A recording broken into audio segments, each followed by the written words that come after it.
আসসালামু আলাইকুম। আমরা যারা মানবিকে পড়ি বা হিউম্যানিটিসে পড়ি, আমাদের একটা আতঙ্কের সাবজেক্টের নাম হলো আইসিটি। এবং তুমি জানে অবাক হবা যে ২০২৫ সালে যে পাশ করার হারটা মোটামুটি 50% 60%-এর কাছাকাছি আসে গেছিল। অর্থাৎ একটা ক্লাসে যদি ১০০ জন পরীক্ষা দিছে, তার মধ্যে হাতে গোনা মাত্র ৬০ জন পাশ করে, ৪০ জন স্টুডেন্ট ফেইল করে। সেই ফেইলের একটা বড় শতাংশ ছিল আইসিটিতে। না সায়েন্সে কোনো সাবজেক্টে, না সমাজকর্ম সমাজবিজ্ঞানে, না মনোবিজ্ঞানে, ইট ওয়াজ ফ্রম আইসিটি। সো এই আইসিটি সাবজেক্টটাতে মানবিকের স্টুডেন্টরা কীভাবে স্ট্র্যাটেজিক্যালি পড়ে 90+ প্রতিবার পাবে, সেটা আজকের এই ভিডিওতে আমি ব্যাখ্যা করব। আমি তোমাকে গ্যারান্টি দিয়ে বলতে পারি, এই ভিডিওটা যদি তুমি পুরাটা দেখো, তোমার আইসিটি নিয়ে কোনোদিন চিন্তা করতে হবে না, অ্যাটলিস্ট হিউম্যানিটিজের হইলে। এবং আমি সকল ট্রিক্স, সকল শর্টকাটস তোমাকে এখানে শিখিয়ে দিব। তো একটু মনোযোগ সহকারে দেখিও। আমাকে প্রথমে বুঝতে হবে তিনটা রুল আছে। তিনটা রুল, কয়টা রুল? তিনটা। No specialisation. আমি আইসিটির কোনো এক্সপার্ট হইতে আসি নাই, আমার এখানে কোনো স্পেশালিস্ট হওয়ার দরকার নাই, আমার কোনো স্পেশালিস্ট এবিলিটি আইসিটির দরকার নাই। এটা হলো প্রথম রুল। আইসিটিতে তুমি কোনো এক্সপার্ট হইতে আসো নাই, তোমার এখানে কোনো স্পেশালাইজেশন দরকার নাই। মনে রাখতে হবে, আমরা এখানে কোনো ডেপথ পড়তে আসি নাই। দ্বিতীয় যে পয়েন্টটা, নো এক্সট্রা রিডিং। তোমাকে যতটুকু দেওয়া হবে, যতটুকু বলা হবে, ততটুকুই পড়বে, এর বেশি পড়ার দরকার নাই। ICT is a very vast topic.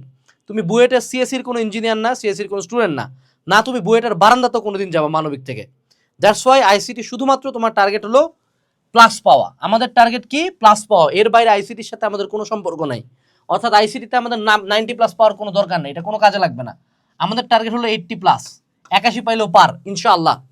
So 80+ পাওয়ার আমাদের টার্গেট করতে হবে। বেশি টার্গেট করবা, ফেল করবা, লিখে দিব ফেল করবা। তোমরা কি ভয়ানক পরিমাণে আইসিটিতে ফেল করো, তোমাদের কোনো আইডিয়াটাও নাই। এবং স্পেসিফিক্যালি যদি বলি, আইসিটি এমসিকিউতে ফেল করো, সেটা নিয়েও আজকের আলোচনা আছে।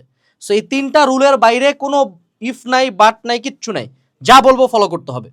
এরপরে আসি, আমরা একটু চ্যাপ্টার ওয়াইজ যাব এবং জানার চেষ্টা করব যে কোন চ্যাপ্টার থেকে কি কি কোশ্চেন আসে, এবং এটা জানার চেষ্টা করব যে ওই চ্যাপ্টারের কোন তিনটা টপিক ঠাডা মুখস্থ দিলে আমি পার হয়ে যাব, এবং কোন চ্যাপ্টার আমি টোটালি স্কিপ করে যাব, কারণ আমার ব্রেন দুর্বল।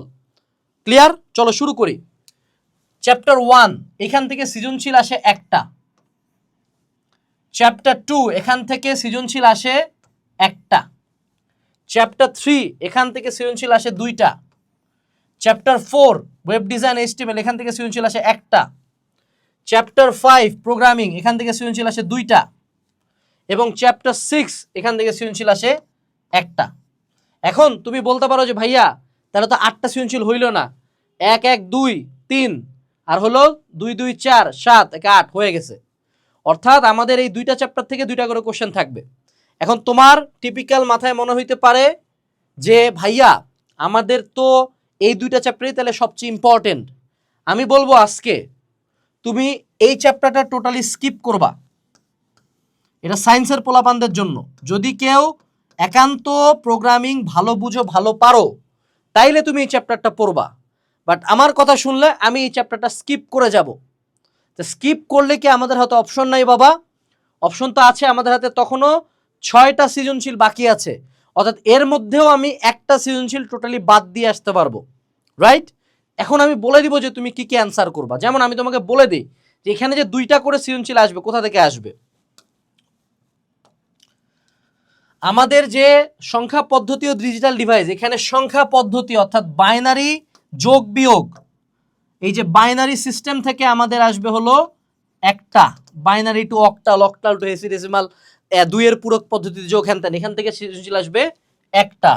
আর ন্যান্ড গেট, নর গেট অর্থাৎ গেট পার্টটা থেকে আমাদের সৃজনশীল থাকবে একটা। প্রোগ্রামিং এর ক্ষেত্রে আমাদের flow chart and everything, flow chart, code, algorithm, এখান থেকে থাকবে হলো একটা। আর একদম ডাই হার্ড কোড করে একটা প্রোগ্রাম লিখতে দিবে, এখান থেকে থাকবে একটা। এখন আমি তোমাকে আরো একটা জিনিস বলবো যে তুমি কোনটা এর মধ্যে আবার স্কিপ করবা। যেহেতু আমি এই ভিডিওটা বানাচ্ছি দুর্বলদের জন্য, মনে রাখবা আমি স্কিপ করতে বলছি দেখে তুমি স্কিপ করবে এমন না। তুমি যদি পারো গো ফর ইট ব্রাদার, আর যদি না পারো আমি যা বলছি তাই। এর মধ্যে আমরা এই যে ডিজিটাল ডিভাইসে গেটের পার্টটা, এটা বেশি কমপ্লেক্স, এটা আমরা অ্যান্সার করব না। আমরা অ্যান্সার করব বাইনারি সংখ্যা পদ্ধতি, এটা ক্যালকুলেটর দিয়ে করা যায়। সো এটাও আমরা কি দিয়ে দিলাম বলো দেখি, স্কিপ। তাহলে এখন আমাদের কাছে 5টা সৃজনশীল আছে এবং আমাদেরকে ইনশাআল্লাহ এনশিওর করতে হবে যে এই 5টা সৃজনশীল আমি পারে আসবো। ঠিক আছে, তার মানে আমি তোমাকে অলরেডি একটা চ্যাপ্টার স্কিপ করাই দিছি, আরেকটা চ্যাপ্টার হাফ স্কিপ করাই দিছি। কিন্তু মনে রাখতে হবে এই skipping only for CQ, CQ skip, MCQ কিন্তু অ্যান্সার করতে হবে। অর্থাৎ চ্যাপ্টারটা আমি পড়বো, পড়া আর পরীক্ষার জন্য পড়ার মধ্যে ডিফারেন্স আছে, বুঝতে হবে এটা। এখন আসি আমরা প্রথম চ্যাপ্টারে যাব এবং এই চ্যাপ্টার থেকে মাত্র হাতে গোনা 3টি টপিকের নাম আমরা জানবো, যে 3টা টপিক আমরা পড়ে যাব। টপিক নাম্বার 1 বায়োমেট্রিক্স, লিখে নাও সবাই, নোট খাতা বের করো, খাতা কলম বের করো, biometrics. 2 number virtual reality. 3 number genetic engineering and bio informatics. এই 3টি টপিক আমরা খুব ভালো মতো পড়ে যাব, ঠাডা মুখস্থ করে যাব, এর বাইরে কিচ্ছু দেখবো না সিকিউ এর জন্য। ক্লিয়ার? আরেকটা কথা বলে দেখি, তোমরা সিকিউ এর জন্য এখানে আমার হাতে একটা 260 পেজের বই আছে, আমি তোমাকে ওয়াদা দিচ্ছি ইনশাআল্লাহ তুমি এই বইটা একবার একটা পরীক্ষার জন্য পড়ে যাও। এই বইয়ের বাইরে যদি সিকিউ আমাকে পাইছো, তারপর তুমি আমাকে যা ইচ্ছা তাই গালি দাও, তারপর তুমি আমাকে নিয়ে প্রতারণা গ্রুপে পোস্ট করিও যে আনাস ভাই আপনি আমাকে সিকিউ এর জন্য আইসিটি নোটস বইটা পড়তে বলছেন, এখান থেকে কমন আসে নাই, এটার দায়ভার আমার, যাও ইনশাআল্লাহ। এরপরে আসি দ্বিতীয় যেটা কমিউনিকেশন সিস্টেম ও নেটওয়ার্ক, এখান থেকে কয়টা টপিক লিখবো? মাত্র 3টা। 1 টপোলজি, যেটা 1 সেটা সবচেয়ে ইম্পর্টেন্ট। 2 ডাটা ট্রান্সমিশন মিডিয়াম, মানে কি রে ভাইয়া খুব কঠিন কথা কয়ে ফেললেন আনাস ভাই? না, ডাটা ট্রান্সমিশন মিডিয়াম ওই যে হলো তার, twisted pair cable, optical fibre, ওডি। আরেকটা হইলো ভাইয়া ওয়াইফাই, ওয়াইম্যাক্স আর data transmission mode, wifi, WiMAX, Bluetooth আর হলো ডাটা ট্রান্সমিশন মোড। তাহলে 3টা টপিক কি? টপোলজি, তারপরে হইলো ডাটা ট্রান্সমিশন মিডিয়াম মানে twisted pair cable, optical fibre, আর হইলো ওয়াইফাই, ওয়াইম্যাক্স আর হলো ডাটা ট্রান্সমিশন মোড। শেষ, আমাদের সেকেন্ড চ্যাপ্টার শেষ। 3য় অধ্যায় সংখ্যা পদ্ধতি। আমরা ডিজিটাল ডিভাইসে যদি কেউ পড়তে চাও তাহলে সেটাও আমি বলে দিই, ডিজিটাল ডিভাইস থেকে পড়বা শুধু ন্যান্ড গেট আর নর গেট দিয়ে বাস্তবায়ন, এই দুইটা যে পারে, ন্যান্ড গেট নর গেট দিয়ে গেট বাস্তবায়ন, এটা পারার জন্য বুলিয়ান অ্যালজেব্রা বাই ডিফল্টই লাগে। So Boolean algebra, NAND gate NOR gate, এটা দিলে ডিজিটাল ডিভাইস শেষ। যদি এটা আমি স্কিপ করতে বলবো, টোটালি স্কিপ ইট। সংখ্যা পদ্ধতি, এখানে তুমি পড়বা binary to octal to hexadecimal, 3টার মধ্যে কনভার্সন করবা। ইউটিউবে সার্চ দিবা যে ক্যালকুলেটারে কিভাবে এটা করে, এটা ক্যালকুলেটারে 1 সেকেন্ডও করে ফেলা যায়। আরেকটা সেটা হলো 2 এর পূরক পদ্ধতিতে যোগ, শেষ। 2টা টপিক পড়লে সংখ্যা পদ্ধতি শেষ, ওভার। এটাও ক্যালকুলেটারে করা যায় বাবা, বিশ্বাস করো, জাস্ট ইউটিউবে সার্চ দিবা। এবার আসলো ওয়েব ডিজাইন এন্ড এইচটিএমএল। এখানে প্রথমত আমাদের আসে হলো একটা ওয়েব পেজ তৈরি। ওয়েব পেজ তৈরির ক্ষেত্রে কি কি আসে? টেবিল আসে, লিস্ট আসে, ইমেজ আসে, হাইপারলিংক আসে।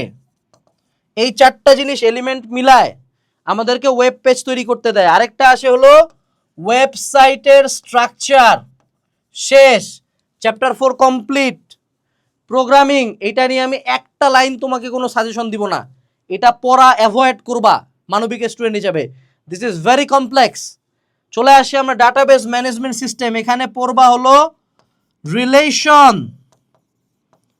আর 2 পড়বা হইল গিয়া ডাটা টাইপ, 3 পড়বা হলো কোয়েরি, শেষ। তাহলে আমি তোমাকে যে কয়টা টপিক বলছি, যদি এই কয়টা টপিক পড়ে যাও, আমি তোমাকে চ্যালেঞ্জ করতেছি বাংলাদেশের যেই বোর্ডে সিকিউ কোশ্চেন করুক এর মধ্যে আসবে না। এখন তুমি আমাকে লাস্ট একটা কোশ্চেন করতে পারো যে ভাইয়া কোনগুলো অ্যান্সার করবো, এটা বলে দেন, অ্যান্সার কি কি করবা।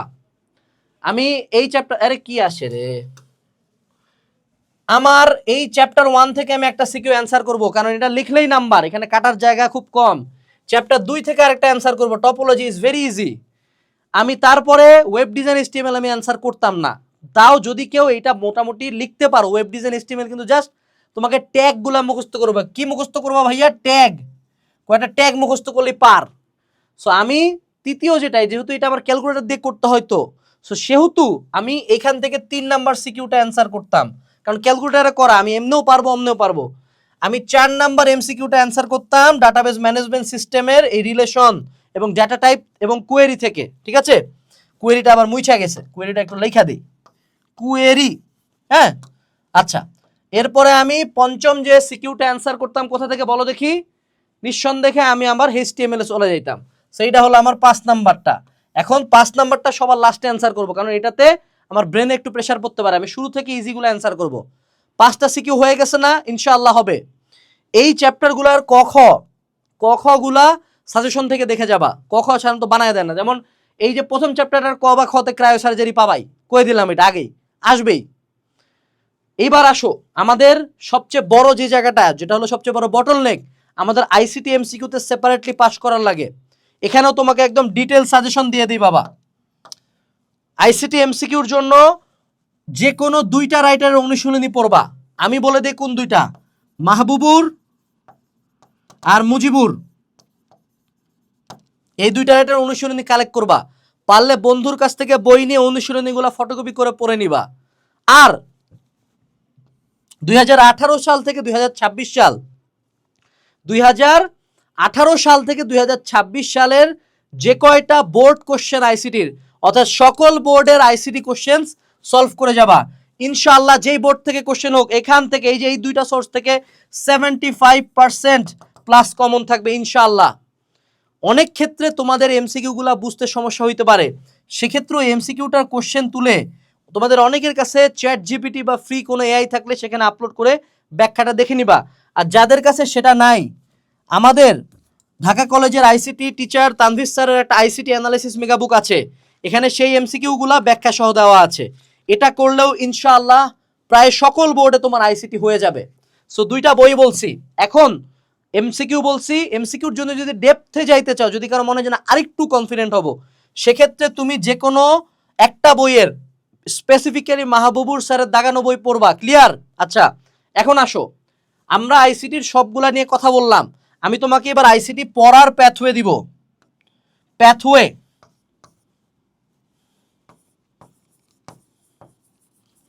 ICT পড়ার প্যাথওয়েটা কি? যে আমি প্রথমে কি পড়ব, তারপরে কি পড়ব, তারপরে কি করব। প্রথমে আমি যেটা করব, যে কোনো একটা ICTর ক্লাস করব। তোমরা যারা আর্টসের পোলাপান আছো, তোমাদের 22টা সাবজেক্ট, অর্থাৎ যেই 4টাই তুমি নাও না কেন, সমাজকর্ম, সমাজবিজ্ঞান, ইসলাম ইতিহাস, তুমি ভূগোল, মনোবিজ্ঞান, যুক্তিবিদ্যা যা আছে, অর্থনীতি, এভরিথিং মিলায় বাংলা ইংলিশ ICTর কম্বাইন একটা কোর্স আছে আমাদের একাডেমিক টু অ্যাডমিশন কোর্স। সেখানে তুমি ICT নোটস বইটার ইবুক পাবা, তুমি Q&A হিউম্যানিটি সাজেশন সলিউশনের ইবুক পাবা। একটা কোর্স নিয়ে তোমার ঢাকা বিশ্ববিদ্যালয়ের B ইউনিটের পরীক্ষার দিন পর্যন্ত যা লাগে সব আছে। সো এইটা বর্তমানে নিলে রামাদান 25 RAMADAN 25 কুপন ইউজ করে 25% পর্যন্ত ডিসকাউন্ট। এই কুপন দিয়ে এই কোর্সটা কিনে প্রথমে আগে একটা ক্লাস করবা, দেন তুমি কি করবা, দেন তুমি সাজেশন পড়বা। এটা আমার একটু হ্যাং হয়ে গেছে, সমস্যা নাই। প্রথমে ক্লাস, তারপরে কি সাজেশন। এরপরে কি করতে হবে, ক্লাসের পরে সাজেশন পড়তে বলছি। অর্থাৎ তুমি ক্লাস করার পরে মূল বইয়ে যাচ্ছি না, আমরা ক্লাস করার পরে আমরা এরকম কোন একটা নোটে চলে যাবো, ICT নোটসে। দেন কি করব, দেন অনুশীলনীর MCQ সলভ করব, দেন অনুশীলনীর MCQ সলভ করব, যে 2টা সোর্স বলছি সেখান থেকে। তারপরে আমি চলে যাব মূল বইয়ের রিডিং এ, যাতে আমি ইম্পর্টেন্ট গুলা জানে তারপরে মূল বইতে যাই। প্রথমে মূল বইতে যাবা, দেখবা যে এক একটা চ্যাপ্টার, এই চ্যাপ্টারটা 200 পেজ, এটা 400 পেজ, দেখে মাথা পাগল লাগবে। ক্লিয়ার? সো আমি যতটুকু বলছি, একবার আমার উপর বিশ্বাস রাখে এই প্রসেসে ICT পড়ে যায়, পরীক্ষা দাও। তোমার যদি 80+ না আসছে, তুমি তারপরে আমাকে যা গালি দিবা দাও, তুমি মিলাই নিতে পারবা। এবং আমাদের একাডেমিক টু অ্যাডমিশন কোর্স এবং ICT notes, ICT MCQ analysis mega বুকের লিঙ্ক ডেসক্রিপশন বক্সে দেওয়া আছে। আসসালামু আলাইকুম, বেস্ট অফ লাক, টাটা।